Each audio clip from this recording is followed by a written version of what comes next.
আজ আমরা যাচ্ছি বেলুড় মঠ। আর এই দেখো এখন আমরা রেডি হচ্ছি, মেয়ে তো রেডি হয়ে বসে আছে। নমস্কার, আশা করছি তোমরা সবাই ভালোই আছো। আমিও কিন্তু বেশ ভালোই আছি। আর তোমাদেরকে আমার নতুন একটা ভিডিওতে জানাই স্বাগত। এই ভিডিওটা হচ্ছে চন্দ্রনগরে যখন জগদ্ধাত্রী পুজো চলছিল তখনই এই ভিডিওটা শ্যুট করেছিলাম। আর সেই টাইমটাতেই কিন্তু আমরা বেলুড় মঠ গিয়েছিলাম। এইদিকে দেখো তোমার দাদাভাই আমার ড্রেসটাকে আয়রন করে দিচ্ছে।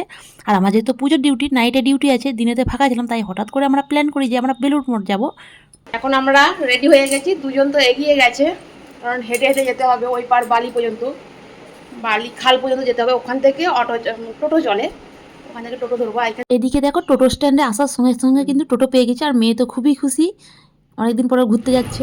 এই আমরা বেলুড় মঠে নেমে গেছি, এখন হেঁটে হেঁটে যাচ্ছি। এর আগের দিনে এসেছিলাম, আগের দিনে তো 11:30টার সময় এসেছি, গেট বন্ধ হয়ে গেছে। 11:30টার সময় ঢোকার টাইম আর কি, 11:30টার মধ্যে যারা ঢুকবে, তারপরে আবার সে 3:30টার সময় গেট খুলে। আর আমরা তো 11:30টার পর এসে জুটেছিলাম এখানে, ওই কারণে আমাদেরকে ঢুকতে দেয়নি।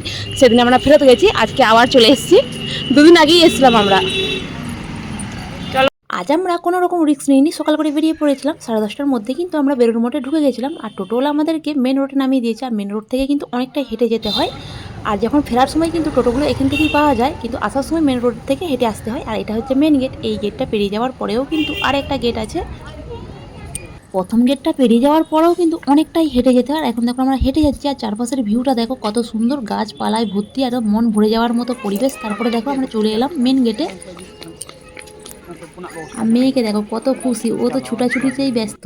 এটা নিয়ে আমি বেলুড় মঠ সেকেন্ডবার এলাম। তোমার দাদাভাই আর আমি এর আগে 2024-এ গ্রীষ্মকালে এসেছিলাম, তখন যেহেতু মেয়ে ছোট ছিল তাকে নিয়ে আসা হয়নি। আর এখন প্রায় দিনই ভাবি মেয়েকে নিয়ে বেলুড় মঠ যাবো, কিন্তু ওই সময়ই পাই না। তোমরা তো জানো আমার প্রতিদিন কিছু না কিছু ডিউটি থাকে, ওই কারণে আসতেই পারি না। যদিও বেলুড় মঠটা আমার বাড়ির থেকে বেশি দূর নয়, আসতে সাইকেলে করে এলে 20 মিনিটও লাগে, আর টোটো করে এলে 15 মিনিট লাগে, বেশি দূর নয়। কিন্তু ওই সুযোগ পাওয়া যায় না আসার জন্য। আর আজকে যেহেতু একটু সুযোগ পেয়েছি, তাই ভাবলাম চলো সবাই মিলে একটু ঘুরে আসি। মেয়েরও ঘরেতে থেকে থেকে বোর হয়ে যাচ্ছে, তাছাড়া আমার বোনেরও কিন্তু বেলুড় মঠটা ঘোরা হয়নি, ওরও দেখা হয়ে যাবে বেলুড় মঠ। তাই হঠাৎ করে আমরা ঠিক করি যে বেলুড় মঠ যাব। আমি আর তোমার দাদাভাই যেহেতু আগেও এসছি বেলুড় মঠে, তাই আমরা ঘোরাঘুরি না করে আমরা ডাইরেক্ট চলে গেছিলাম যেখানে ভোগের প্রসাদের জন্য টিকিট কাটা হচ্ছে। আর মেয়ে আর বোনকে বলে দিয়ে গেলাম তোরা ঘুরে ঘুরে দেখ, আমরা বরং ভোগের প্রসাদের টিকিটটা কেটে নিয়ে আসি আর লাইনটা দিয়ে দিই। আমরা যখন ভিতরে প্রবেশ করি তখন কিন্তু অনেক লম্বা লাইন পড়ে গেছিলো ভোগের প্রসাদ খাওয়ার জন্য। আর এদিকে দেখো তোমার দাদাভাই গেছে ও এখন টিকিট কাটতে। এখানে কিন্তু তোমাদের ইচ্ছা মতো টাকা দিয়ে টিকিট কাটতে পারো। এগুলো এখন খাবারের লাইন পড়েছে, 11টার থেকে গেট খুলবে, 11টার থেকে 12টা। তারপরে এখানে দেখো আমরা দুজনে লাইনে দাঁড়িয়ে পড়েছি। আর মেয়ে আর বোন তো চারদিকে ঘুরে বেড়াচ্ছে, তাই বড় ওদিকে ফোন করে ডাকছে যে খাওয়ার গেট খুলে গেছে, সবাই এগিয়ে এগিয়ে চলছে, তাড়াতাড়ি করে চলে আয়। এখন আমরা এই যে গঙ্গার ঘাট, এখন আমরা খাওয়ার কক্ষ দিকে যাচ্ছি।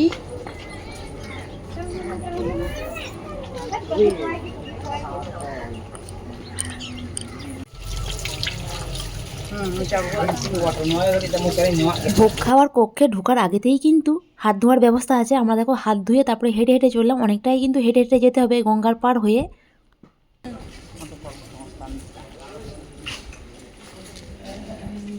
देश को चिकित्सा बड़ा है आपको देश टूरिस्ट प्लेस को बनाओ राधा हरदान को हुआ টাকা ইনকাম हुआ টাকা ইনকাম সৌদি আরব বলে দুনিয়া যত কম বড় ইয়ে ইনি बनाओ মল যত খেল হুआ ইনি খেল চুই आपको देश কোনো টিম বনুआ কিন্তু স্টেডিয়ামে बनाओ দহ কদায় ভালো ট্যাক্স ফ্রি অন পুরো কোনো ট্যাক্স বাই হাতা তো পায় তারপর ওনার দেশ তিনা তিনা তিনা 300 কোটি টাকা ইয়ে লেখান বিনিয়োগ লেখান আমরা তো অনলাইন নাগরিক করতে ইন্ডিয়া में है অনলাइन বাসিন্দা কিসের ঘর তানাই পাই তোমরা করতে গিয়ে কিসের ঘর তানা মানে লাভ নেই ये लेने শুধু আমি কি কিনে নেই বা আগে বান্ধে যে আমরা যত হরি কিনে না দুটো আর কি বাথরুম করে আগে সিস্টেম আমি কি না